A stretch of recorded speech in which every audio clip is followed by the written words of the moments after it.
Hey, Valiant, this is Andrew, and I am sitting with our pastor, Pastor Lance, who is actually, let's see, you were on vacation for a while, and then you just preached for the first time since you've been back this last weekend. Yeah, so, and it was at Party at the Park? Correct. Now, you issued a challenge right before that you said you were only going to preach for 20 minutes. 20 minutes. Did you hit that?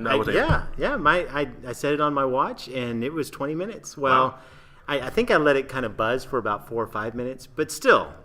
I mean, that's pretty impressive. I think you typically go 40 minutes-ish, and so you're able to cut that in half. Yeah. So that's pretty good. As a matter of fact, there were times that I was sitting there, when's it going to go off? It's got to go off sometime. I kept thinking, I'm almost done.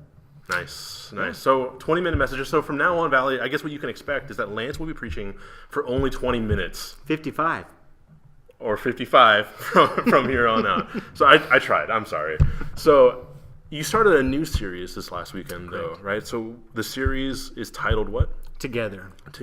Yeah, finding the me in we. Okay, and that's interesting. It's coming from some personal reflection, isn't it? Correct. Yeah. You said in your message, you kind of talked about you had some time to from with your vacation, you were able to kind of isolate or at least get away and kind of reflect on things.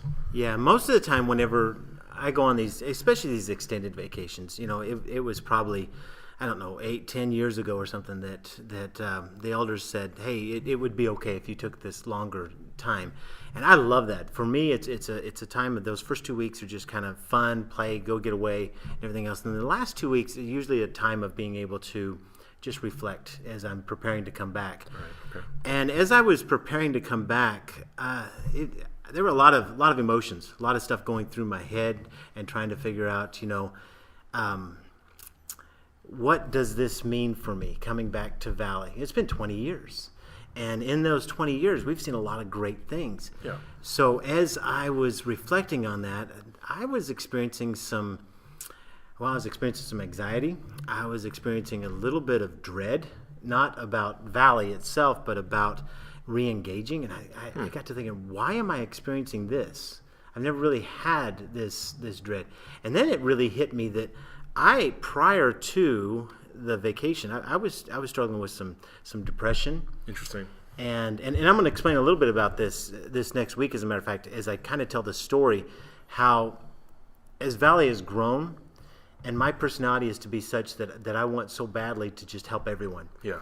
And so the need became so great, and I found that I couldn't do everything that I wanted to do, so I started disconnecting and isolating myself. And as I did that, then I found myself in a position to where I was experiencing some depression and then even some loneliness, which as I'm sitting there and I'm preparing this, I'm thinking, here I am, a pastor of 400, 500, 600 people, and I'm lonely. Yeah.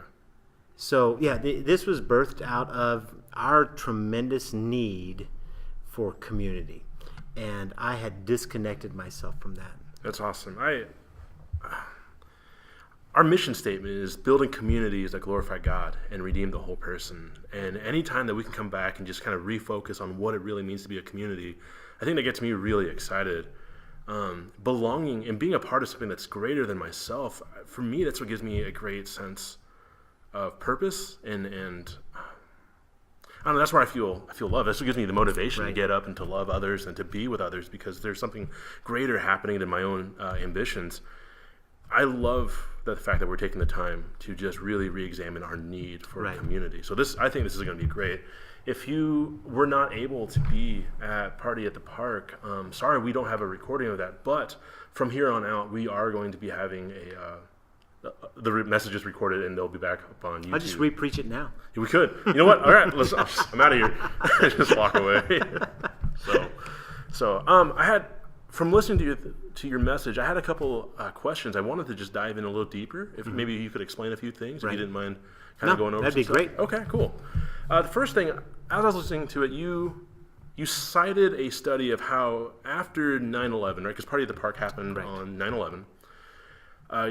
We found as a nation that church attendance increased by 25%. Correct. But then went back to what we say normal within a few months after that. Why do you think that is? Yeah, well, I think that I think it comes down to the fact that people were showing up thinking, the world had just been rocked. Everything had changed. Right. It was the first time we've had something of this magnitude to happen on our own soil, and to happen in such a way that it happened. And then also visually, to see what we saw, to see the buildings fall, to watch people leap, from multiple stories and leap to their death. And then to know the stories afterwards of each one of these things. So for us, we were really searching. Everybody, all of the nation is searching for some sort of answers. And I think in a lot of ways searching for security and even hope and maybe a community of love, just looking for a place where we could connect and feel like I'm a part of something bigger than me.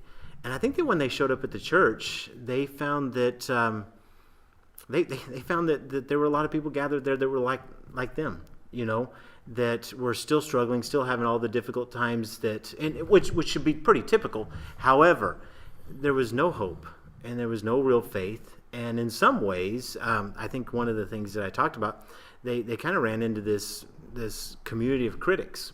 Right. Yeah, I wrote that down. You actually use the phrase "community of critics." What do you mean by that? Community of critics lacking care and compassion is what I had said. And literally what I'm talking about is when we walk into the church so often, at least as guests, there is this feeling, there's a lot of fear. When you walk into the church, these are new people, new things, new experiences. If you've never been to church, which the bulk of people that are coming to church now, the guests, the new folks, they don't have a church background. Yeah. So this is brand new. And when they walk in here, oftentimes there is this air of you need to become like us before you belong to us. So there is this criticism of watching somebody's life. Before we stamp you and say, yes, come and be a part of what we're doing here, we want to make sure that you fit with us. I didn't see that. I don't see that in the New Testament. I don't see anything that's like that. However, I think that church is like that. And I think that whenever this group of people showed up at church looking for hope and for faith and for love and security, they found a group of people that were looking down their noses at them. And so if I'm hearing you correctly, people, whether it had been 9/11 or any other tragic event, even a personal tragedy, people who come searching for this love, this hope that the Bible often talks about, you're saying that they showed up and it's highly possible they were met with criticism. They were met with, you need to conform before you are loved. Is that what you're saying? Yeah, I think that, and I think that that's a pretty common thing that happens. One of the people that I heard that I read in the article, he was a pastor, and he was talking about directly right after the 9/11 event. And that next Sunday, he said that he had some 3,000 people, I think it was, that were guests in his church. And he walked out onto the stage, and he said this. He said, I walked out and said, well, where have you guys been? It took a tragedy for you to show up. And I'm not sure that that's the way that I would approach that. Right. I feel that they're here, they're looking, they're searching. Why point out the fact that you aren't here whenever things are going well? Or why not just let's answer the real need? I feel like that's what Jesus did. Yeah. Jesus answered the real need. So are you saying, though, then there is no, I guess because we as, I guess, believers of the gospel, there is a point that we are sanctified in Christ over the course of time. Correct. But initially, as someone comes to enter the church, why are we reserving this love and waiting for them to come to know Jesus? Why don't we just love them first? Correct. Because that's what Jesus did. Is that right? Okay. Right. If you take a look at the calling of Matthew, right? Jesus walks right up to the tax collector booth there, and I love the image of the thought as he's approaching the booth. I got to think that all of his disciples are thinking, finally, Jesus is going to take this guy and he's going to rake him down and he's going to show him that he's completely wrong and that he ought not to be doing this. Because that's the way everyone thought, right? All of the community felt like this guy ought not to do this. Jesus shows up, looks him in the eyes, and with love and compassion says, follow me. Issued an invitation. But not only issued an invitation, as they were walking away, he looks over at Matthew and says, Matthew, we're going to your house today. Why don't you call some of your friends and let's have a party? That doesn't happen. When a guest shows up, now it ought to happen, And in some cases it does happen. I hope that from time to time we hit a home run and things happen like that here at Valley. However, there is this weird, you're different than I am. And I don't know if you believe the way I believe, so I need to figure those things out before I get to know you. And it's impossible to get to know somebody unless you embrace them first. Right.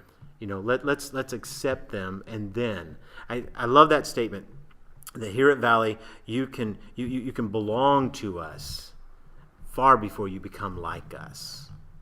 And I just think that's the right way of doing things. Yeah, I would agree with that.